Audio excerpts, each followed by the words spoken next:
Yeah, it looks like it's recording. Yep. Susie, if you don't mind, would you just remind people of that? Yes, I will. Good morning, everybody. We're going to give it just a minute or two here, and then we'll get started.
Dennis, you ready? We can go ahead and get started. All right. Good morning, everybody. Thank you for joining this morning. This is our annual pre-application workshop. I just want to do some introductions and a few housekeeping things. So I'm Susie Scher. I'm the Bureau Chief of the Iowa Office of Drug Control Policy.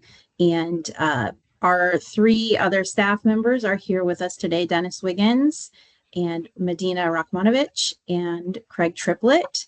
The four of us are here to answer any questions that you may have.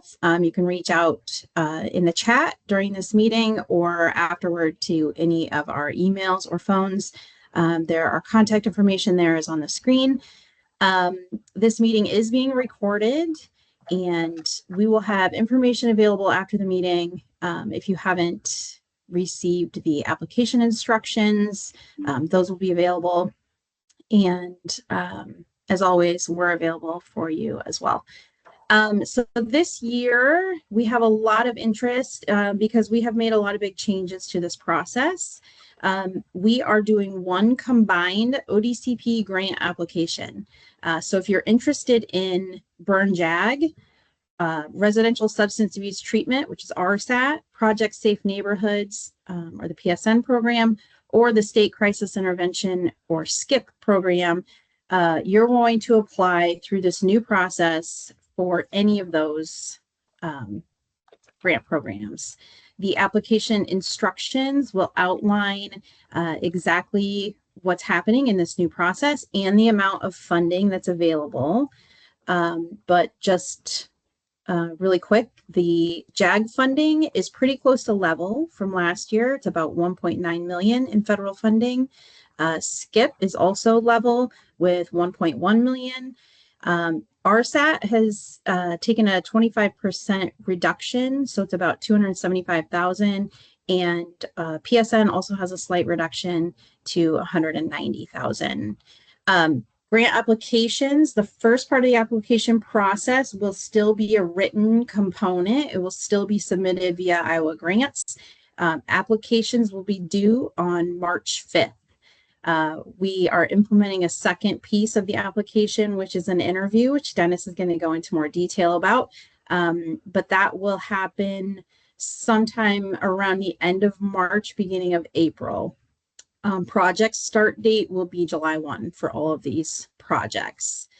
If you have any questions, again, reach out to any of us. Also, a reminder to talk to your congressional delegation and tell them how important these programs are here in the state of Iowa, especially JAG.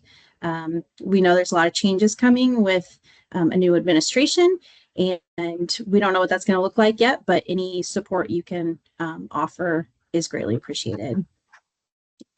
If you have any questions, go ahead and put them in the chat and we'll try to address them as we go. If we can, otherwise we will get to them at the end of Dennis's part here. So Dennis, I'll turn it over to you. Thanks, Susie. Now, I'm going to spend just a few minutes talking about the Burn JAG, the SCIP, the RSAT, and the PSN programs. I'll provide some general program information and information on the application process, and then we'll give you an opportunity to ask some questions. Everything that I cover is also available in the application materials, in our grant management system, and online on our website. I'm also going to try to drop the PowerPoint slides and the application instructions in the chat, and I might not get to that until it's all done, but it'll all be sort of one. If you look at the recording, it'll all be one happy package that way.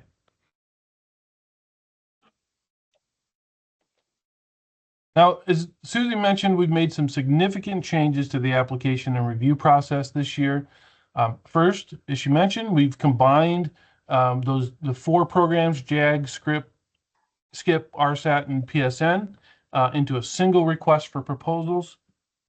Second, we've simplified the written component. I mean, significantly simplified the written component. And we've added an interview component, and we'll talk more about that later. Susie covered the funding. So mostly level funding with the exception of RSAT, or pretty close to level. As always, we expect this to be a highly competitive application. We have stepped up our outreach to let folks know about the funding opportunities. And I think we've got about twice as many people on the webinar this morning than we've had in prior years. So let's talk about the grant programs a little bit. The Burn JAG program, we'll start with that. It's the biggest of the 4 programs. Burn JAG is a really flexible funding source. Funding can be used for law enforcement programs, for prosecution and court programs, prevention and education programs, corrections and community corrections, drug treatment programs, and for planning, evaluation, and technology improvement.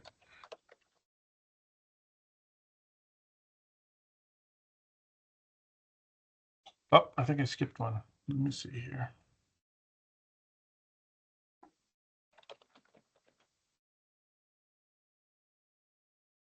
Sorry.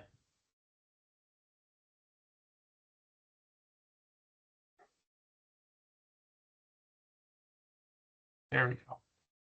In the application instructions, I'll refer to it as the application instructions. I'll also refer to it as the solicitation instructions. In the solicitation, for each of these programs, we outline sort of the high-level priorities along with possible responses, program responses that you could apply for. And we want to be really clear that when we list these possible program responses, we don't intend it to be a limitation, but just examples to help you kind of figure out what can we apply for. In the application, I won't read through all of these, but in the application instructions, we list a variety of things that we're interested in receiving applications for, and you can see them there. State Crisis Intervention Program. The SCIP program is Biden's response to gun violence. Funding can be used to support a broad range of activities to strengthen community efforts to prevent, and that's the key word here, respond to and reduce gun and violent crime in Iowa. Our SCIP Advisory Board identified behavioral health as the top priority with an emphasis on youth programming, including both rural and urban communities. Within this priority area, the board identified the following as potential project responses to implement SCIP gun violence reduction activities. So mental health, crisis centers, co-responders, jail diversion, mobile crisis units, youth diversion, behavioral threat assessments, just to mention a few. As with the burn JAG list, this only represents possible program responses and is not intended to be an exhaustive list. It's worth noting that the previous administration limited funding to preventive measures and had very strict limitations on funding activities to exclude active responses to violent crime. So they really were focused on prevention. It is unknown at this time if the new administration will make changes to this. We're hoping that they'll provide a little bit more flexibility in how we utilize these funds. But going forward, we just know what we know, and so we're focusing on prevention with the SCIP funding.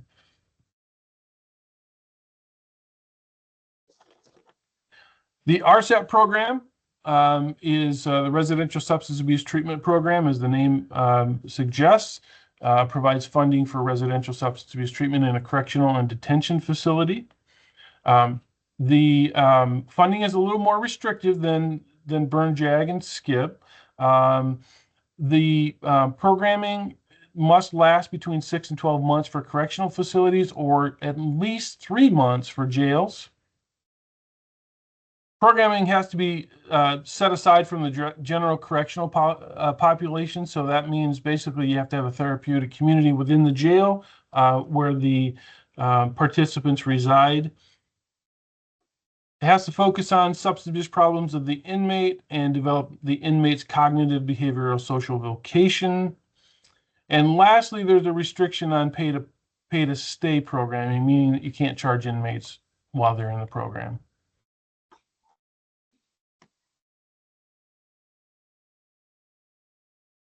The PSN program is designed to address violent crime with an emphasis on gun and gang-related crime. The PSN program provides funding to each U.S. Attorney's District, and then ODC partners with the Northern and Southern District of Iowa as the fiscal agent. The PSN program is by far the smallest of the programs included in this solicitation, and projects will be split between the two districts, Northern and Southern District.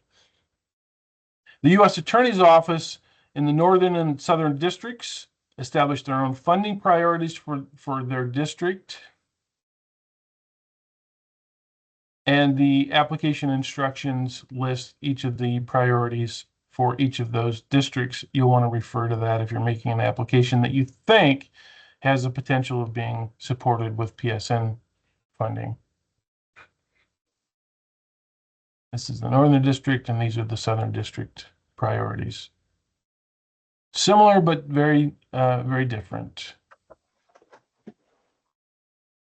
Or similar, but somewhat different, I should say. All right. Let's talk a little bit about the application, who's eligible and what you can apply for. Eligible applicants for all 4 programs include state and local units of government. Schools would be considered units of government for this solicitation. Private and faith-based organizations would need to collaborate with governmental units in order to apply. Keep in mind that the application needs to be submitted under the local unit of government's user ID in the grant system. So they're the owner of the application. They're at least the fiscal agent if you're partnering with a unit of government. The application uses an electronic signature and various forms and documents for the grant. We ask for the name of the legal applicant and the project director. For purposes of the application, the legal applicant is the person with signatory authority for the applicant agency. So that's typically the chief, the sheriff, the mayor, the city manager, that sort of thing. The project director is the person you want to be our primary contact for the grant. So if you have a sheriff who's not really involved in the program directly, at least, or a high-level official in your agency, and they want to be the project director, make sure that they understand that there's going to be some correspondence going back and forth between our office that will affect the review of your application, and they need to be on top of it. So they're not great about passing information on to you. Don't list them as the project director. You want somebody who's going to be directly involved in the application and the administration of the grant. If you're funded, these are the same people who will sign the contract. A little bit about the application process. As Susie said, this will be a bifurcated process with an abstract and budget submitted through Iowa Grants. Written applications will be reviewed by ODCP staff to determine eligibility and viability. To determine if an application is eligible, ODCP will consider, is it from an eligible unit of government? Does the project activities meet the program requirements of one or more of the solicitation grant programs? And are project activities allowable expenses for one or more of the grant programs? To determine viability, a written application must receive at least 65% of the available points. So that would be the budget and the program abstract. Those determined to be both eligible and viable will be passed on to round 2, which, as Susie said, is a reviewer interview. Uh-oh.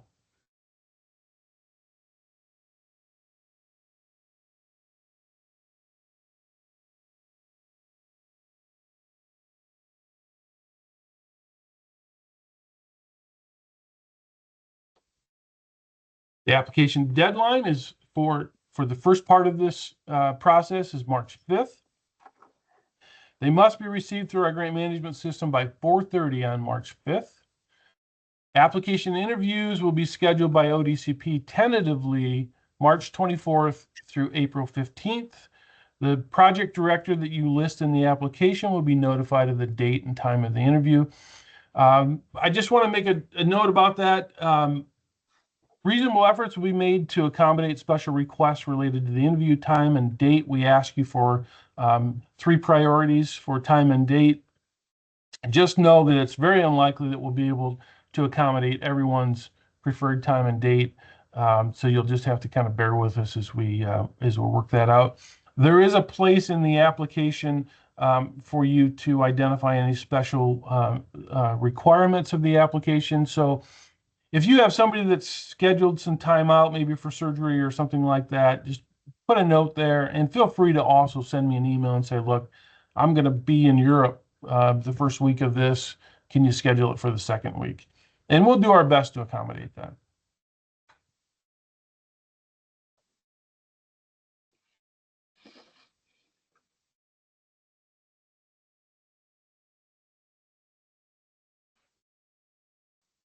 The Office of Drug Control Policy has different expectations for new applicants and those applying for continuation funding. For new applicants, the emphasis is on the need for and the quality of the proposed project, including anticipated community impact. For continuation applicants, the emphasis is on demonstrating measurable results. The application narrative and the interview questions will reflect this difference. So this is one of the changes from last year. In prior years, we had a separate application for new grantees and for continuation grantees. This year, the written component is exactly the same. We do ask you if you're applying as a new or a continuation grantee, and then that will determine how you respond in the interview to the questions, and that will also direct the way we review and evaluate your application.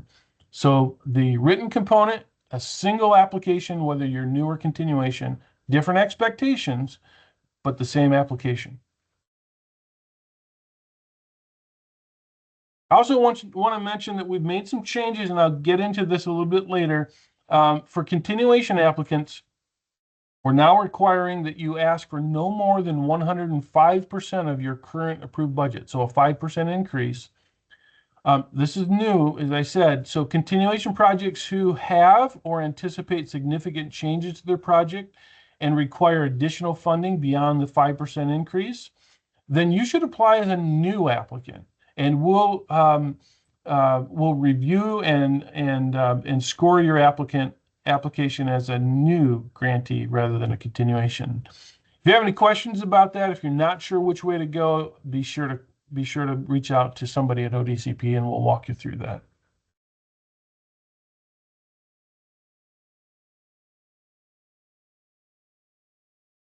Applicants are encouraged to propose initiatives that use sound criminal justice principles and innovation to create strategies that are effective, economical, and sustainable in response to one or more of the priorities listed in the solicitation. ODCP places strong emphasis on the use of data and evidence in grant administration. Grantees should describe to the extent possible a data or evidence-focused response to a particular crime and substance abuse problems in their grant applications. Projects don't have to be formally established evidence-based programs, but they should, as I said before, be based on sound practices in your field. If you want to know more about evidence-based programming, go to www.crimesolutions.gov, and there's a number of grant programs, searchable in a number of different ways there that you can look up evidence-based programming.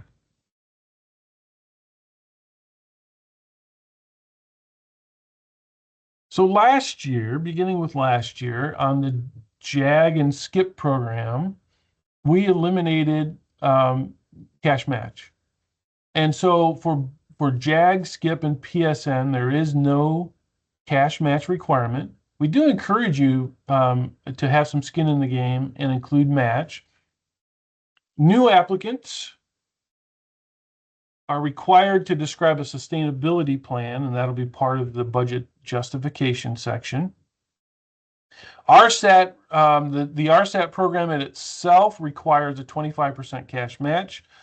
So we don't have any discretion there. So RSAT requires a 25% cash match.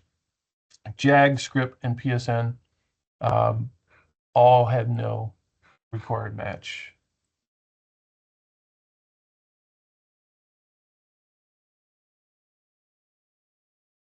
ODCP will continue to apply a 48-month funding limit to JAG and SCIP grantees.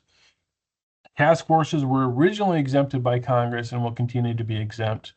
The 48-month funding limit does not apply to RSAT or PSN. Now, supplanting is one of those things that people have a lot of trouble with. As with all grants, our funding cannot be used to supplant other funding sources. Grant funding must be in addition, and that's the key word here, to funds that would otherwise be made available for project-related activities. In other words, our funding has to be additive to anything that you have in place for program activity. The grant period that you're applying for is the fiscal year 26, so July 1 through June 30 of 2026.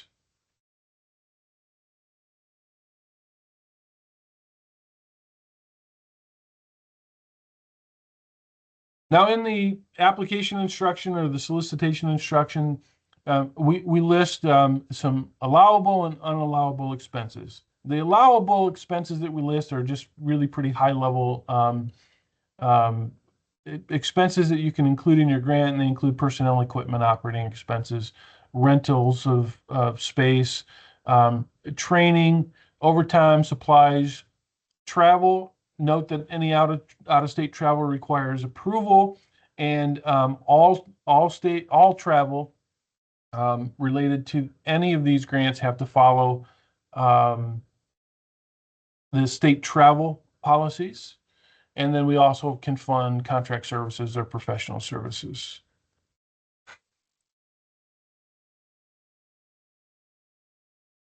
Unallowable expenses, we include some kind of high-level stuff here, but also there are some particular things that we can't fund. And I just want to mention a few of the things that we can't fund.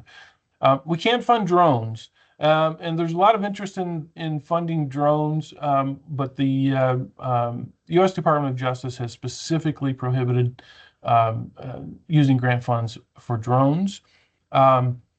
We, as a rule, don't provide funding for replacement equipment or supplies that expire or that should be on some kind of a depreciation list. So if you have a fleet of aging cars with old technology in them and you just want to replace that technology because it's getting old and you can't get parts, grant programs are typically not a good solution for funding those kinds of things. We also don't fund continuation or stopgap funding for projects that were initiated with other funding sources. So if you got a grant from the U.S. Department of Justice to initiate a project and that funding is coming to an end, probably not a great place to apply for continuation funding.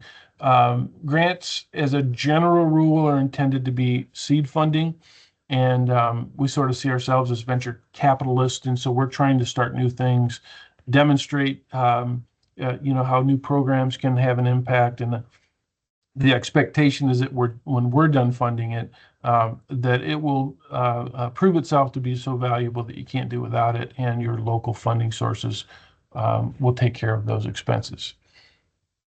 We also don't fund canines, weapons, ammunition, bulletproof vests, and tasers. We can't fund vehicles, vape detectors, and we don't fund harm reduction programs.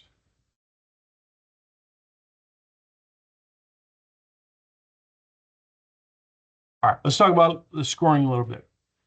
Even though the process has changed to include an interview component, the criteria by which we're evaluating the application is very similar to prior years. There's still 100 points total. The emphasis for new applicants is on the need for and the quality of the proposed project. Continuation projects, the emphasis is on performance and outcomes. More than half of the possible points are in the project evaluation for continuation grantees. Also keep in mind that we ask you to relate your outcomes to the stated problem. If you don't do a good job describing the problem that you're addressing, it's going to be very difficult to score well in the evaluation section.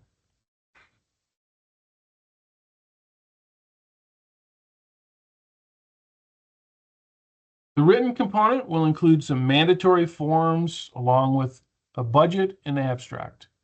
Together, they're worth 20 points. The written component will be reviewed and evaluated by ODCP staff.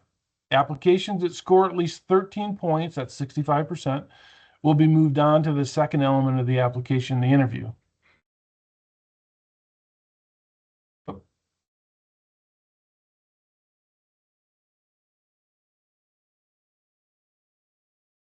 This year, the application interview will replace the bulk of what used to be submitted as a narrative.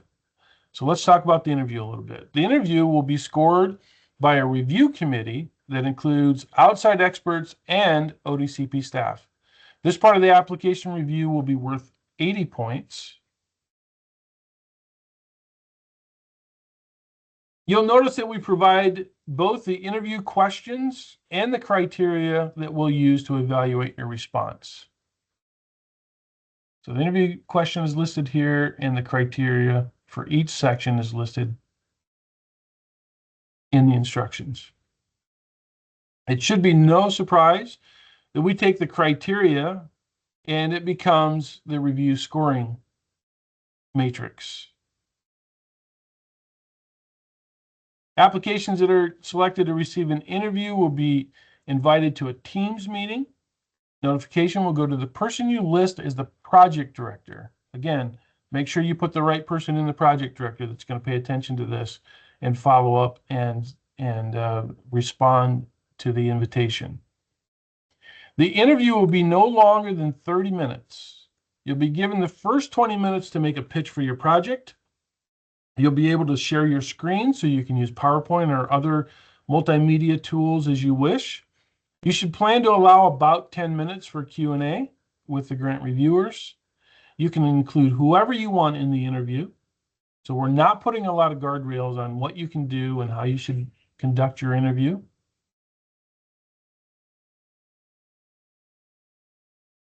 As I mentioned before, the process has changed, but we're still looking for pretty much the same information through this format. In the simplest of terms, we're looking for a well-defined problem, your particular solution to the problem, and we're asking you to demonstrate either potential impact if you're a new grantee or outcomes and impact if you're a continuation project. Follow the instructions. Each section of the grant application includes detailed instructions, and we pose specific questions for you to reply to. Read and follow the instructions. Pay special attention to the review criteria. Grant awards will be announced on or about June 1st, most likely before that. And following the appeals process, grant funding will be available, as we mentioned, July 1st. We don't predetermine a minimum or a maximum amount of funding or the number of grantees that we intend to fund with any of the 4 grant programs. And lastly, I just want to mention that every project requires a separate application. If you're applying for a task force and a de-escalation training, you can't combine them into a single application. You have to submit them as separate grant applications.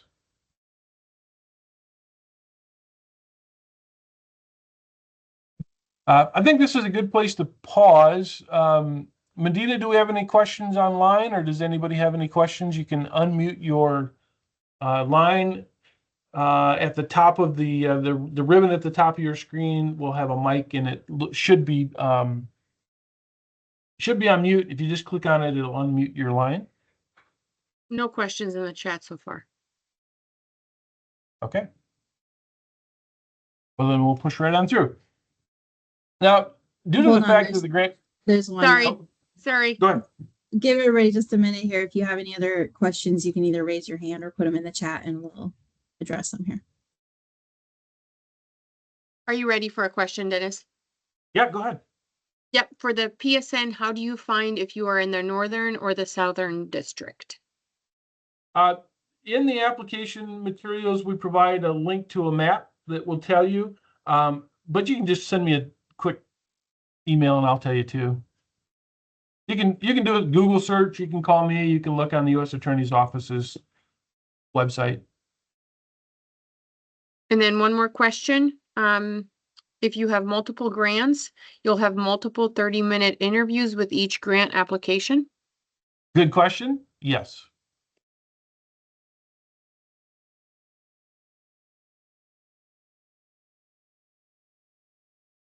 One additional question, can one organization apply for multiple types? Burn JAG, RSAT, and so on? Yep. And one of the things that we really like about this new process is you can submit a single application that there's a lot of overlap. Burn JAG especially overlaps really with the other 3 applications. The SCIP funding and the PSN funding have a ton of overlap, right? And so you don't have to be burdened with making an application for JAG and then later making an application for PSN. We combine these very intentionally so that we could look at the application, we could look at the available funding, and find the best fit and really make the best use of all of the funding. And maybe we'll even combine some funding for particular projects, fund certain elements out of one grant and other elements out of another grant. And so so the real beauty of it here is you don't really have to worry about which source of funding it comes out of. We'll tell you once we've made the decision, but that's really an ODCP issue, and you don't have to worry about which pool of funding. You do have to make sure that your application meets at least one of the eligible priorities and eligible funding scope for one of the applications or one of the grant programs. And that information is identified again in the solicitation instructions. As long as you're meeting one or more of those priorities in your application, that's all you have to worry about. And we'll worry about whether it's eligible for one grant program versus the other and how we're going to fund it if we decide it's a priority to fund. Okay, we have a couple more here. Are previous grantees for the different programs publicly listed? We do post them to our grant website. I'm not sure that it's currently up to date, but we will double check that and post it. Susie, you might know better than I do. Yeah, we've had some website issues, so it's not currently on there, but we do have a list and we can share that. If you want specific information, you can send one of us an email and we can get that to you also. Might be quicker than the website. Yep. And then one more, vape detectors are now out of the Burn JAG 2, correct? Correct. That's all for now. Okay. Now I've got some slides prepared that show screenshots of the grant management system, just in case I need it. I'm going to test my technology expertise here, and I'm going to try to bring up the grant management system.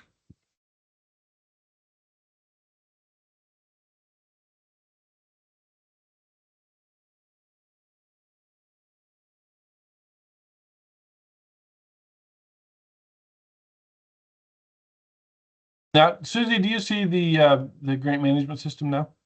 Yep, we do. Excellent. Okay.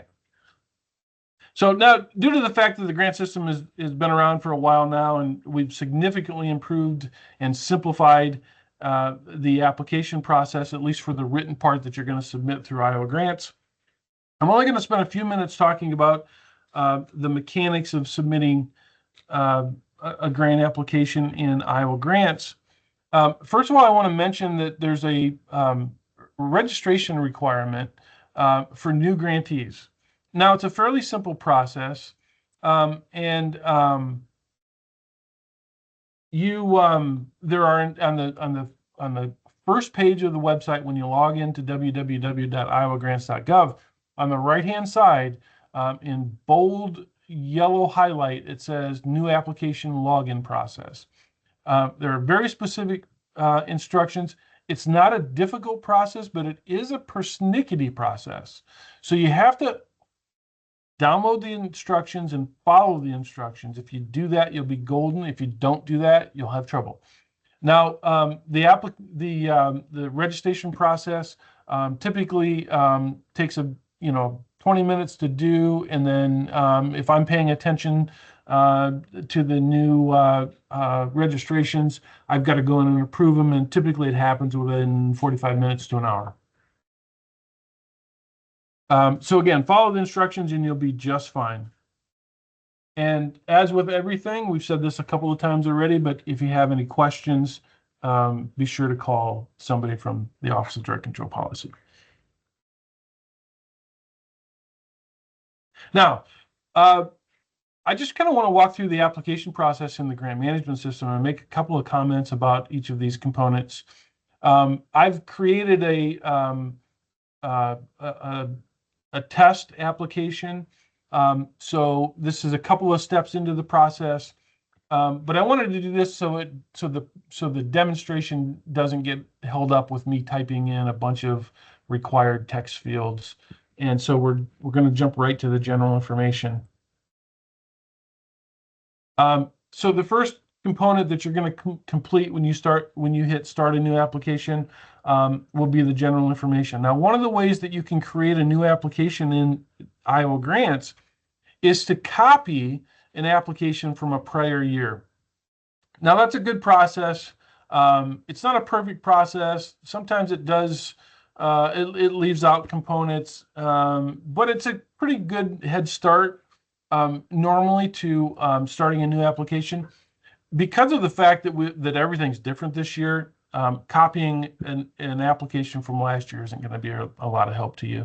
But feel free to use that feature if you want to. And the first page you're going to come to is this general information. And one of the issues that people have when they're stuck, so if I'm making an application in Iowa Grants and I come to this page and I want to change this primary contact to somebody else, click on it, nothing happens. Whenever you can't execute a function in the grant system, you want to click on the edit button. Always look for that edit button. That opens up the fields. Now, when you initially submit an application in the general information, it's first going to ask you what organization you're going to apply as a member of. And then after you've told it that, you'll have to, it'll open up pretty much the same form and ask you, all right, who's the primary contact? So first you tell it who the organization is. Based on that, then you tell it who the primary contact is. And then after you save that, then it'll also ask you for additional contacts. So I'm just going to hit save here. And you can see I've already marked it as complete. Now, there are a couple of forms in the grant system that are required and we don't have any control over. So there's a state law that requires us to do a minority impact statement.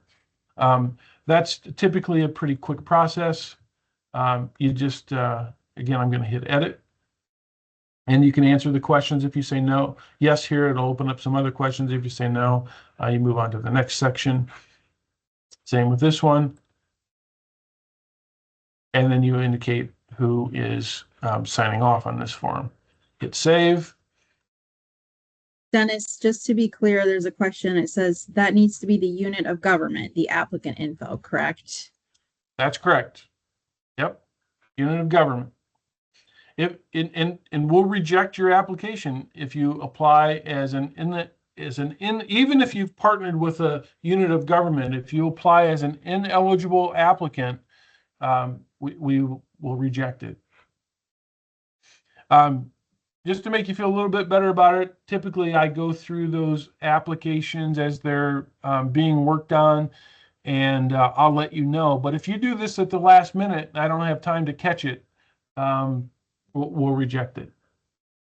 Okay, one of the things you'll also notice about the grant management system, once you're in the application, all of the components of the application are listed here, and so you can navigate there as well as clicking on the application list and clicking on them here.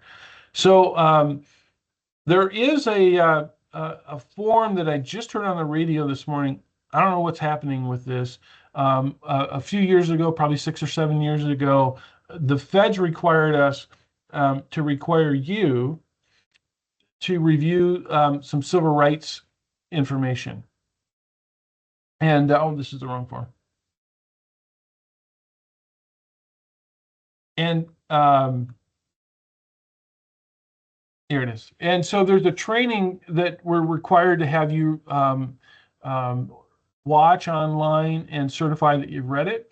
I just heard this morning on the radio that the Trump administration is making a whole bunch of changes in this arena.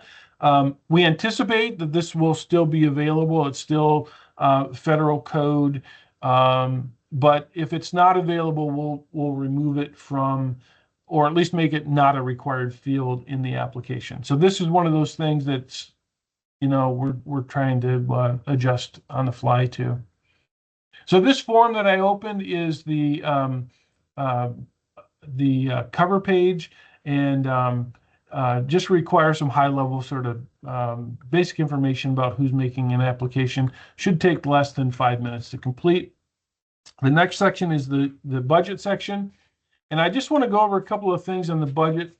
The budget works a little differently than some of the other forms in the grant management system. So we've set this budget up to include all of those budget elements: personnel, benefits, overtime, travel, equipment, supplies, contracts. And what you do is you go into the grant system and into the budget, and you add one line at a time. So this is fringe benefits. So when I click on fringe benefits, it's gonna bring up an data entry field for the items we've identified that we need from you for the benefits. You'll complete that. I'm just gonna go ahead and do that real quick. And you'll mark the priority. One quick thing about the priorities. The priority should be unique across every element in your budget. So if you're asking for 5 people, don't make them all priority 1. You need to list them as priority 1 through 5. And this applies across the entire budget. So you can't have a priority 1 in personnel and a priority 1 in benefits, a priority 1 in travel. You should have priority 1, 2, and 3. They should be unique for each line item in your budget. So that returned a line for the benefits. If I want to add another benefit, I would just click on Add Row all the way through. This applies to the whole budget.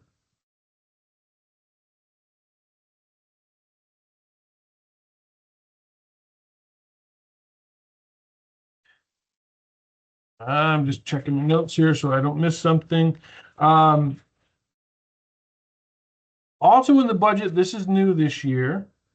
We're only asking you to include, you'll notice, federal share.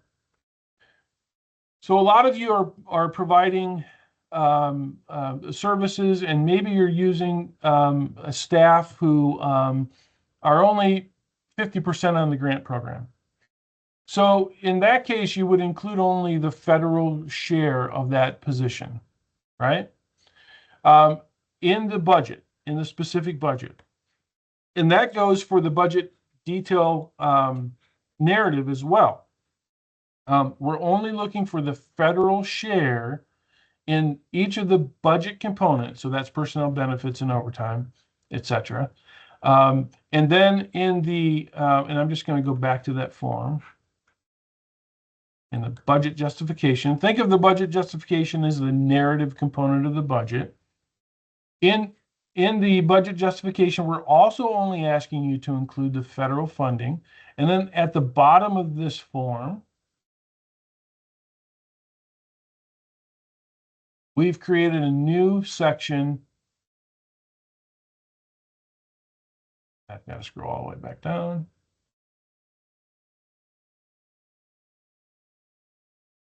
For cash match.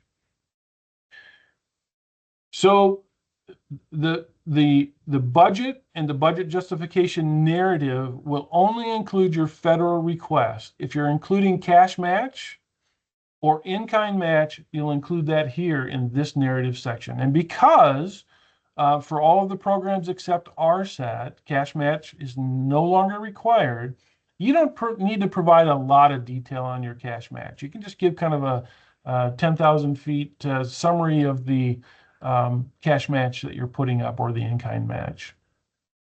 On this form, we ask also for your interview preferences. As I said before, we'll do our best to accommodate your preferences. If you really have some particular need, like the key person is going to be out of the state, they're going to have surgery, there's going to be some specific issue, then make sure you put it here. This is also to accommodate any hearing or sight or other kinds of special needs that you might have that we need to accommodate in the interview process.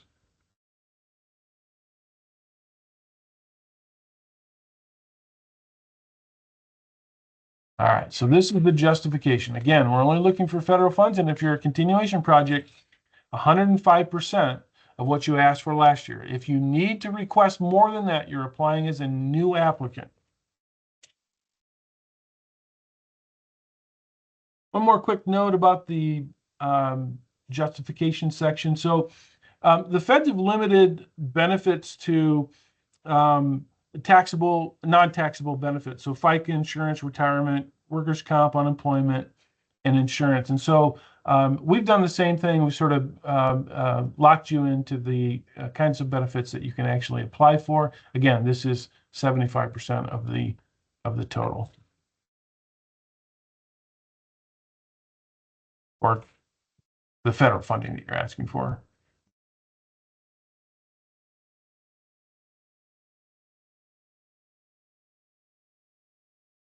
All right, I'm going to save this. Now, this is a form that I haven't marked as complete yet, so I'm going to mark it as complete. And then when it takes us back to the list, you'll notice that the justification is now marked as complete. When you've worked on each of these components, you've finished them, you've saved them, and you've marked them as complete, all of these check marks will be in place, and there'll be a new button here for you to submit your application. So you won't be able to submit the application until all of these things are checked. And this little red ribbon here is telling you exactly that.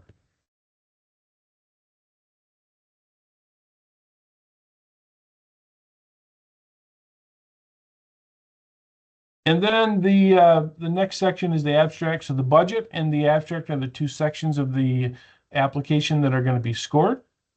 And we have very much simplified this as well. So we're asking you to provide a statement of need, key activities, and the expected outcomes. And that's it. And we only give you 3,700 characters. And so this is about, I think, half of what you got last year to include in your abstract, but we're asking for a lot less information as well. One quick note, the grant management system uses a rich text editor. And it's I think they use the best one that's available in the marketplace. But it's not a word processor. And when we put character limits on each of these fields, it counts differently than your word processor. So if you've typed your narrative in a word processor and you're right at 3,700 characters and you copy and paste it into the grant management system, you might well be over the character limit.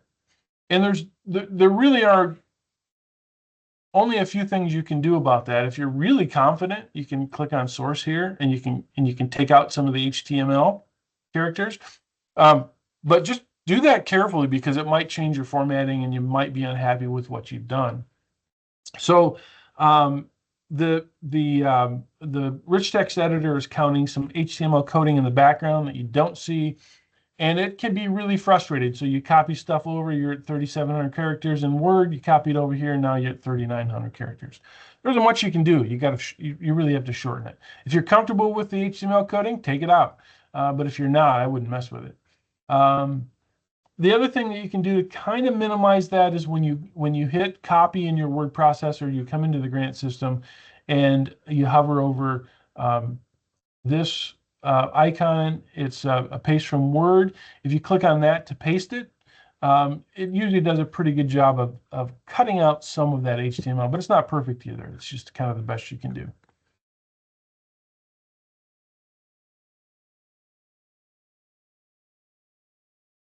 We're going back to the application list. And then the last thing I want to mention is the letters of support.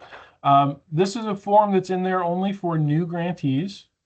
By default, I set the question about whether you're submitting letters of support to no, so that continuation grantees can just come in, edit it, save it,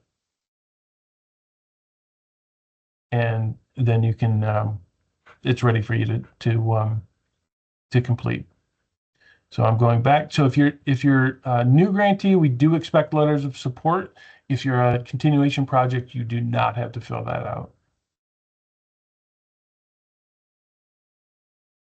All right, and I already marked that for as complete, so you can see that that's already check marked there. One of the things about the grant system, even if you've marked it as complete, you can go back into it. For example, this is marked as complete. I can go into it and still edit and make changes to the form. Now you won't remark it as complete because it's already marked as complete, but you can still edit, as I said, each of those. Okay, so that concludes my prepared remarks about both the application process and the application overview of all of the grant programs. And Medina and Susie, I'll open it back up to you for questions. Yep, we have one question. Can one organization apply for continuation funding in a new application? Yeah.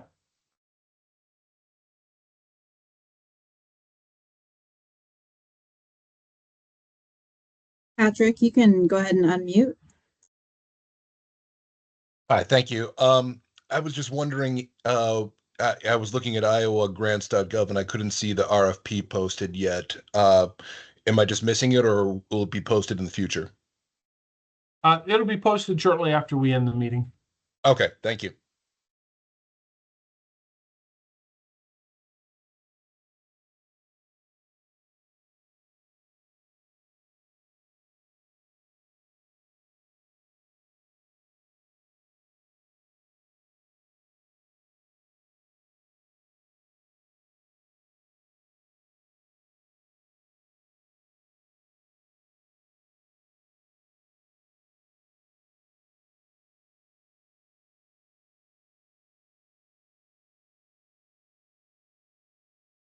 One more, Dennis, will you send our review from last year's grant after the meeting?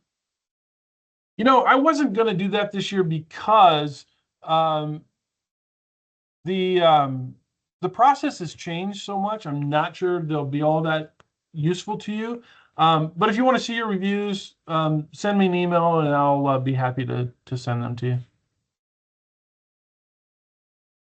Shelley is asking, will there be a period of time that questions can be asked in Iowa grants? So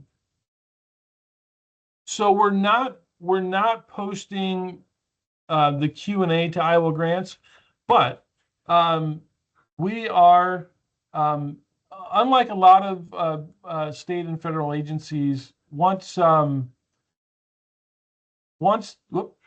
too far. Once we release the RFP, we remain available to you for assistance. First of all, if you're having any issues, don't spend more than 10 minutes in the grant management system. If you can't get something to save, or if it's saving wrong, or if something's not working, then you need to call me because something's not working, right? So don't spend a lot of time trying to struggle with the grant management system. If something doesn't work, call and we'll fix it for you. We're also available, and I can't encourage you enough, especially if you're a new applicant, to reach out to me and talk about what it is you want to do, and what you want to apply for, what you have interest in, and I'll try to work with you to make the most palatable application to one or more of the grant programs, or at least as good an application as you can. Or I'll tell you, that's just not something we do, or that's not something that's prioritized, or that's not something we can do with these grants. So I encourage you to call and visit with us. You can call any of us listed on the screen here. Am I showing that screen now, Susie, the staff? Yep, thanks. Okay. So reach out to any of us and we'll be happy to visit with you about the limitations, what you can apply for, what you can't apply for, what's going to be most competitive in the application, and we'll give you as much information as we can. I've been doing this for 35 years.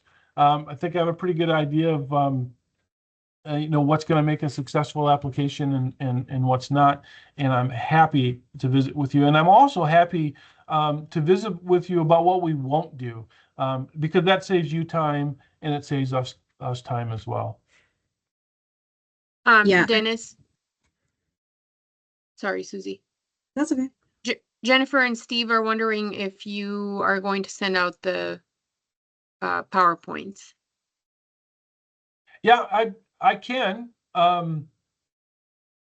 This webinar that we're using, I think, has the capabilities of us adding the slides to the webinar, and then I think it will send it out to everybody who participated. If you don't get an email from either me or Microsoft Teams with the PowerPoint and you want them, just send me an email and I'll send them to you. We think it's going to be automated, but we've never done this before, so we're not 100% sure. I think so. I just want to reiterate a couple of things that Dennis said before people start hopping off. One, reach out with any questions. Please take down our contact information. Reach out. We're more than willing to help you work through this process. We know it's different this year. So reach out, please, with any questions. If you don't understand something in the instructions, just ask.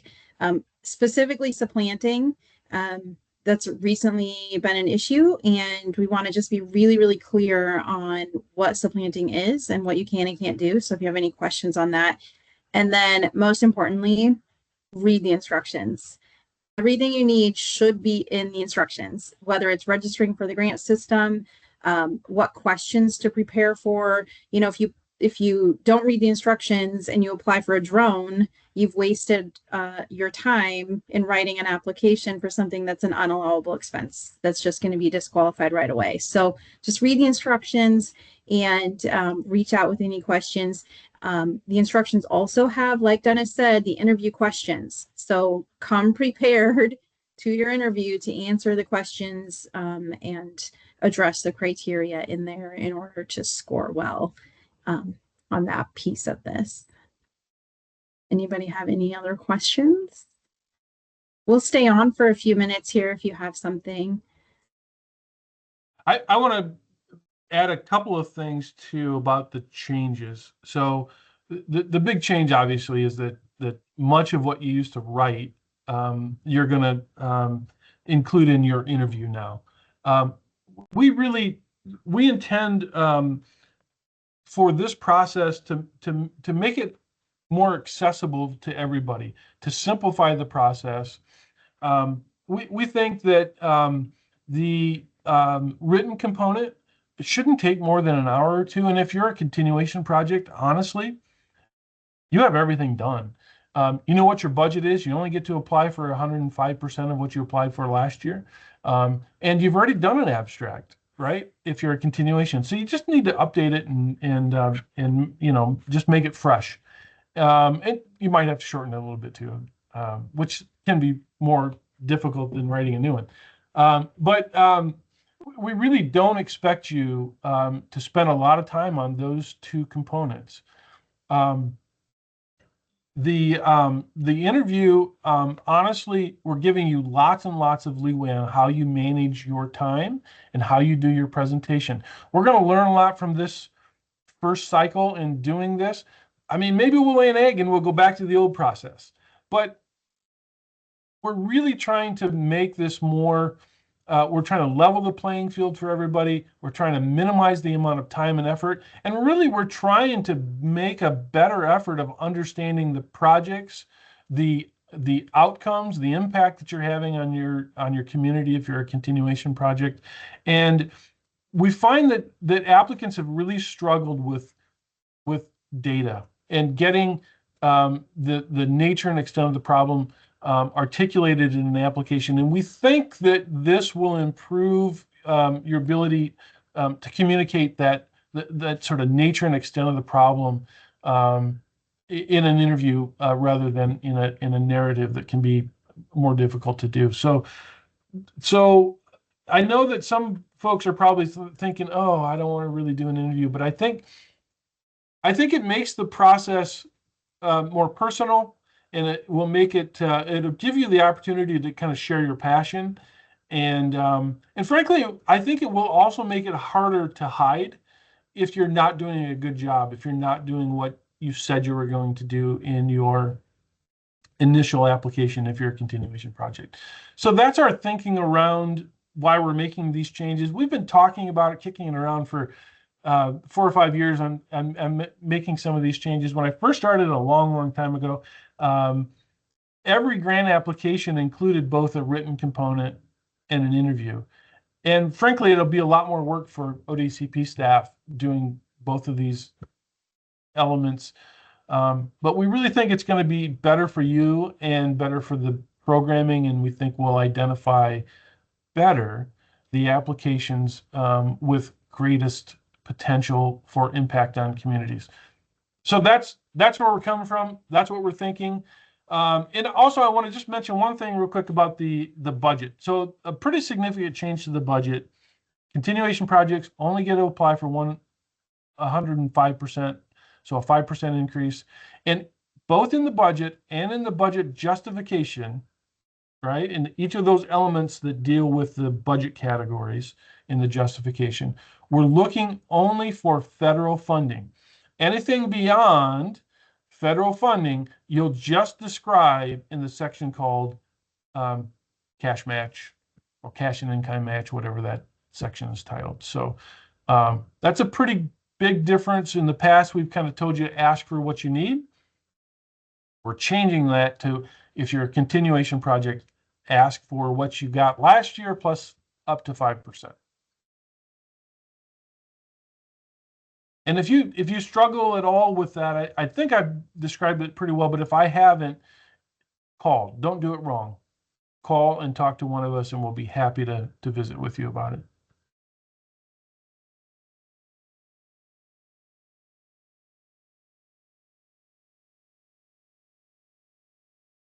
Adina, any more questions? No more questions, Dennis. Okay, Medina and I will try to figure out how to get the slides and the application instructions either into the webinar and pushed out to you, or we'll try to figure out how to to get them to everybody through another way.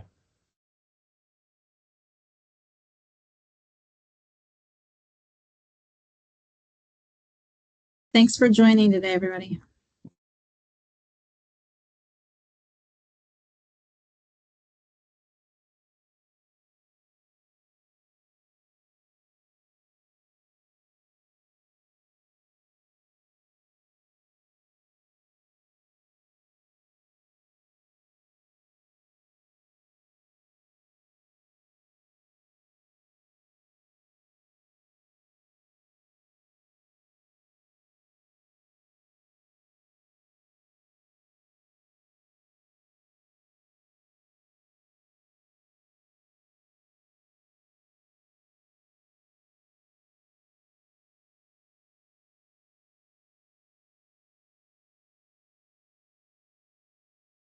But did you have to let people in?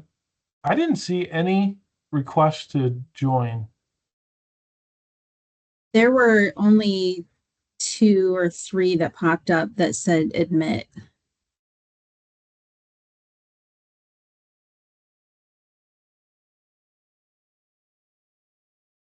When we set it up, I intended for it to be set up for people to bypass.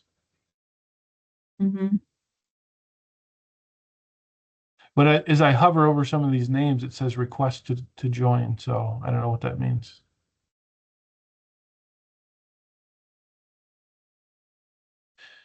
Medina, did you stop the recording?